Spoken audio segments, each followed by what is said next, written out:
नमस्कार exam aspirant most welcome है आपका इस red diamond coaching channel with Mintu Babu पर। हम लोग इस वीडियो में बातचीत करेंगे कि जो अभी हैशटैग स्टूडेंट के लिए चलाया जा रहा है, hashtag help for SSC railways students के लिए।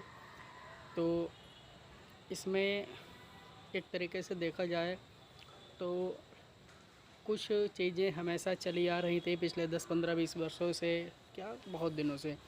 ये कोई मतलब बंदा सन 2016 में क्या है फॉर्म डाल रहा है, सन 2017-18 में परीक्षा हो रही है, सन 2019 में इंटरव्यू हो रहा है, ठीक है। तो कहने का मतलब ये है कि जो चीज़ें गलत या सही होती हैं उसकी भी एक लिमिट होती है। मतलब फिर जो बंदा सन 2016 में उसने क्या एग्ज़ाम दिया, अगर उसका बाय द वे सिलेक्शन होने वाला है तो ऐसा तो है नहीं वो सन 2016 में ही तैयारी करेगा, 16 में ही उसकी पूरी तैयारी होके सब हो जाएगी। अच्छा बंदा होगा तो 1-2 वर्ष पहले से तैयारी करेगा, ठीक है। तो मेरे कहने का मतलब ये है कि अगर बाय द वे सन 2013 में उसने तैयारी की, ठीक है, या सन 2014 में तैयारी की, 16 में अच्छे से पेपर दिया, तब जाके अच्छे से होने के बाद सन 2016 में पेपर देने के बाद 17-18 तक रिज़ल्ट नहीं हो पा रहा है, 19 तक क्या इंटरव्यू हो रहा है। तो कहने का मतलब आप अज्यूम कर लीजिए कि 5-5, 6-6 साल लग जा रहे हैं, उसके बाद भी एक हमेशा असमंजस। अगर बाई दी वे उसकी जॉब जल्दी लग जाए तो हर साल की लगभग 5 लाख रुपए सैलरी होती है, ठीक है। तो 5 लाख रुपए तो ये लोग सैलरी के मार देते हैं। उसकी मान लीजिए अगर कोई जॉब लगने वाली है, 2 साल अगर जॉब उसकी नहीं लग पाई तो 2 साल की सैलरी मान लीजिए उसकी हो गई कितने लाख, 11-12 लाख हो गई। तो 11 लाख की सैलरी गवर्नमेंट उसकी एक तरीके से क्या पी गई, घोट गई वो। तो ये सब बहुत बड़े देखा जाए तो गवर्नमेंट अत्याचार कर रही है। हमारा जो सुप्रीम कोर्ट है वो इसलिए बनाया गया था उच्चतम न्यायालय कि भारत की जनता के साथ अगर कोई कभी कुछ गलत होता है तो वो उसे संभाले। लेकिन नहीं, सुप्रीम कोर्ट ऑलरेडी कई उसके जो चीफ जस्टिस हैं वो कह चुके हैं कि भारत का जो लोकतंत्र है वो खतरे में है। तो स्टूडेंट आजकल को कितना भी मोटिवेट स्टूडेंट हो, और आजकल जो बीटेक एमटेक यहाँ की एमबीबीएस भी लोग कर रहे हैं, तुम्हें क्या लगता है एमबीबीएस करके या बीटेक एमटेक करके सबको जॉब मिल जाती है? नहीं, जो जॉब मिल रही है उसकी संख्या ऑलरेडी बहुत कम हो चुकी है। और नया मोटिवेशन बच्चों में बिल्कुल बचा ही नहीं है। अब अगर हम किसी की भी बात करें, मतलब बहुत अच्छे से अच्छे स्टूडेंट की, हमने ये देखा है कि मतलब बहुत हाईली मोटिवेटेड, ठीक है, अगर हम अपने आप को भी बहुत ज़्यादा मोटिवेटेड मानते हैं तभी एजुकेशन फील्ड से अभी तक जुड़े हुए हैं और लगातार अपनी भी पढ़ाई जारी है। व्यक्ति पीजी करता है, ठीक है, ग्रेजुएशन पीजी, तब तक उसकी एज भी हो जाती है, फिर 50 तरीके के एग्ज़ाम और भी कई चीज़ें हैं, उसके बाद भी सब मतलब 50-50 की ये होगा वो होगा, और उसमें भी कुछ निश्चित नहीं। तो देखा जाए गवर्नमेंट को एक क्लियर कट पॉलिसी बनानी चाहिए, उस पॉलिसी में एक एक चीज़ें मेंशन करनी चाहिए।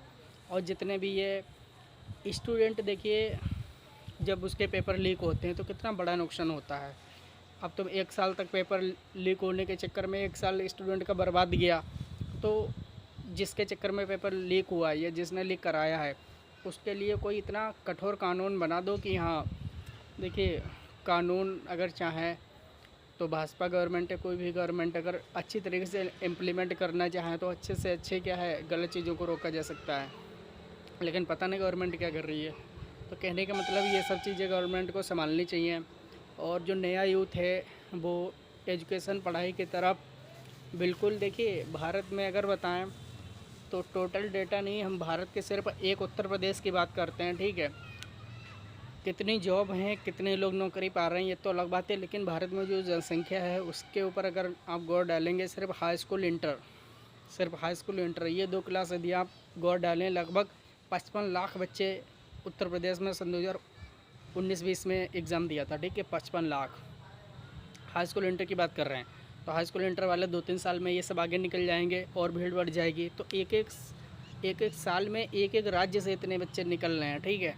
फिर उसके बाद ये तो सिर्फ एक राज्य है, अभी ऐसे क्या है हमारे 28 राज्य केंद्र शासित प्रदेश, ये सब अभी क्या है बाकी है। तो कहने का मतलब ये है कि भारत में ये जो एजुकेशन में ये सब घोटालेबाजी, और जॉब लगे ना लगे अलग बात है, लेकिन इतने लंबे समय तक जो एक अच्छा टाइम होता है किसी भी युवा का, उसका यूथ का, उसके 21 वर्ष से 30 वर्ष तक की एज में, तो वो अपनी एजुकेशन करता है, कुछ भी करता है। अगर उसमें भी उसको बेहतर रिस्पॉन्स नहीं मिलेगा तो उसके देखा दुनी के चक्कर में और भी बच्चे क्या है डिमोटिवेट हो जाते हैं, वो भी फिर पढ़ाई नहीं कर पाते हैं। हमने 2-3 बहुत अच्छे मतलब टीचर्स को देखा है जिन्होंने मतलब इतने ज़्यादा चीज़ें की हुई हैं, मेहनत करी हुई है। हम ये नहीं कहते, हो सकता है वो पढ़ाई में कमज़ोर रहे हों, लेकिन उनकी गवर्नमेंट अपना तो करे, कम से कम सन 2016 की चीज़ें 16 में क्लियर करे, 17 में करे, 16 की चीज़ें 18-19 आ रही हैं, 18 की चीज़ें सन 2020 में आ रही हैं, तो ये तो बहुत गलत है ना। तो बहुत अच्छी बात है कि ये जो हैशटैग चल रहा है speak up for SSC railways students, तो ये एक तरीके से इस समय अनएम्प्लॉयमेंट और ये गलत चीज़ें हैं, गवर्नमेंट जिस तरीके से अपना भाजपा वोट बैंक बनाने के लिए जो कर रही है वो सब क्या है अलग बात है। लेकिन हाँ, स्टूडेंट के साथ जो खिलवाड़ हुआ है वो पीक पे पहुंच चुका था, तो स्टूडेंट ने अपना वो रुक नहीं पा रहा था उसमें। 1-2 टीचर्स ने बताया, फिर आगे ये क्या है बड़ा आंदोलन की तरह ये उभर गया। और रही बात मीडिया की, तो देखिए मीडिया के युग मतलब डिजिटल आजकल हो गया है, तो चुनाव पहले भी मीडिया पे काफ़ी ज़्यादा निर्भर करते थे, आगे भी निर्भर करेंगे। तो हालांकि इससे ये तो नहीं कि भाजपा हार जाएगी, लेकिन हाँ फ़र्क तो काफ़ी ज़्यादा पड़ेगा, क्योंकि यूथ और उसके फैमिली में जो मेंबर हैं तो उससे काफ़ी क्या है, जो नया बच्चा है वो काफ़ी एक दूसरे से जो उनके विचार होते हैं, थॉट होते हैं, मिलते जुलते हैं। अगर किसी फैमिली में 10 या 5 वोट हैं, उसके फैमिली में एक बंदा ग्रेजुएट कोई भी है तो ग्रेजुएशन कर रहा है, तो यदि उसके साथ कुछ गलत हो रहा है तो बिल्कुल सभी लोग उसको मानेंगे, है कि नहीं। तो कहने का मतलब जल्दी से जल्दी हमारे भारत सरकार को कुछ ऐसा करना चाहिए ताकि ये सब दिक्कतें समाप्त हों, और ये वास्तव में गलत है भी। हर चीज़ का एक रोस्टर होना चाहिए, उसी के हिसाब से वर्क होना चाहिए। बताइएगा कमेंट सेक्शन में ये वीडियो आपको कैसा लगा। जल्दी मिलते हैं नेक्स्ट वीडियो में। आप देख रहे थे diamond coaching channel with Mintu Babu. नमस्कार।